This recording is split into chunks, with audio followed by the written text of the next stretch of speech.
Eu acredito que cada vez mais essa não violência, ela acaba influenciando demais beneficamente no futuro das crianças. Numa criança e num adulto saudável, né, Thelma? A gente tem que bater sempre nisso, não adianta, né? É que assim, na verdade, é uma desconstrução, né? Uma desconstrução da visão da infância. Então, quando você fala, por exemplo, a gente precisa aprender técnicas, né, para poder lidar com uma criança, não tem a ver com técnicas, tem a ver com aprender a se relacionar. Primeiro com a gente mesmo e depois com o outro. A gente vem de gerações que a gente não aprendeu a se relacionar, não é? Como que as crianças foram educadas ao longo dos anos aí, né? Nossos avós, bisavós e até mesmo nós. Criança não tem que querer, não é? Não tem que escolher Fica a roupa, quieto, tem que né? obedecer. Tá chorando, engole esse choro. Errou, castigo.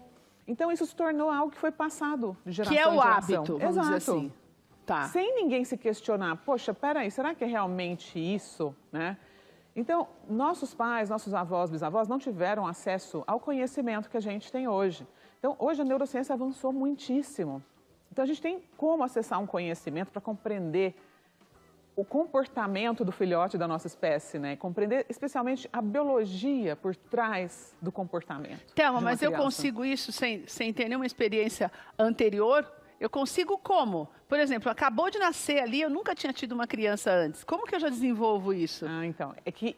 Nesse sentido que eu falei a técnica, entendeu? Na minha cabeça é claro. como se você tivesse que desenvolver algo que você não conhece para alcançar esse Sozinho, objetivo. a gente não vai ter esse aprendizado Tá. do nada, porque educar de forma emocionalmente saudável não é algo que a gente faça de forma instintiva. Então, o que a gente faz por instinto? A gente alimenta o bebê, a gente amamenta esse bebê, a gente cuida desse bebê. A gente sabe que se a gente não cuidar dele, ele vai morrer de fome, né? Ele vai ficar sujo. Então, esse é o instinto que a gente tem a partir do momento que a gente tem um bebê. Quando a gente fala em educação, não é algo instintivo, tem que ser algo intencional.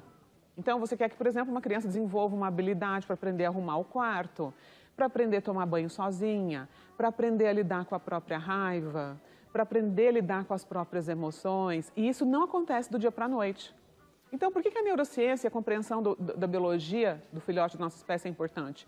Eu falo que quando a gente não tem esse conhecimento, nós nos tornamos pais agressivos e violentos. Porque a gente tem uma crença que é a seguinte: a criança está me pirraçando, ela está agindo assim para me atacar. Só para me irritar. Ela está agindo assim para me testar.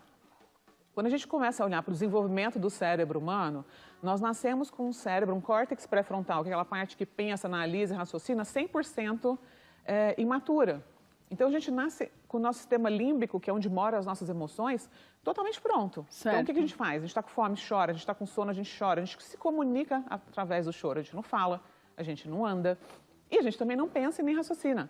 Então, todas as atitudes de um bebê são instintivas, né? Elas são ligadas à sobrevivência dessa espécie. Que não tem nada a ver com a pirraça. Não tem nada a ver. Então, quando que esse córtex pré-frontal começa a se desenvolver? Por volta dos 4 anos de idade. E só termina de amadurecer depois de 2 décadas de vida.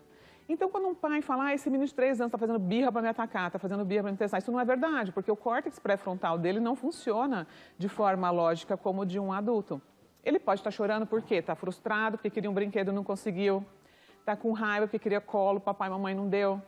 Ele está triste porque, sei lá, brigou com o irmão e não sabe lidar. Então, as emoções são algo que tantos adultos ainda não conseguem lidar, não é? Que tem o cérebro maduro. Imagina uma criança. E daí, como que eu faço para começar a lidar com isso de forma que não aconteça tão intensamente? Por exemplo, às vezes a gente vê...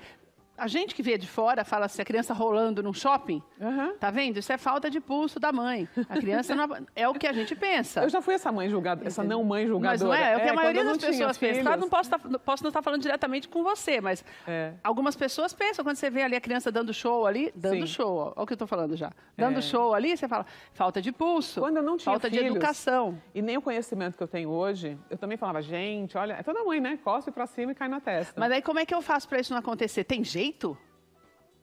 Da criança não fazer uma birra? Não fazer uma birra, não sair rolando pelo shopping? Vamos supor, se você tem acesso a esse conhecimento de uma educação neuroconsciente, primeiro você vai entender que aquilo não é intencional, que ela está fazendo o que ela pode com o que ela consegue, com os recursos que ela tem.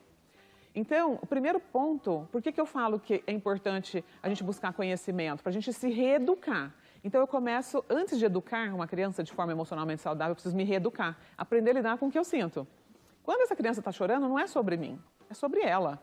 Se eu levo para um lado pessoal, imediatamente eu já vou querer reagir, bater, gritar. Então, eu tenho que lembrar que essa criança precisa da minha ajuda para se acalmar.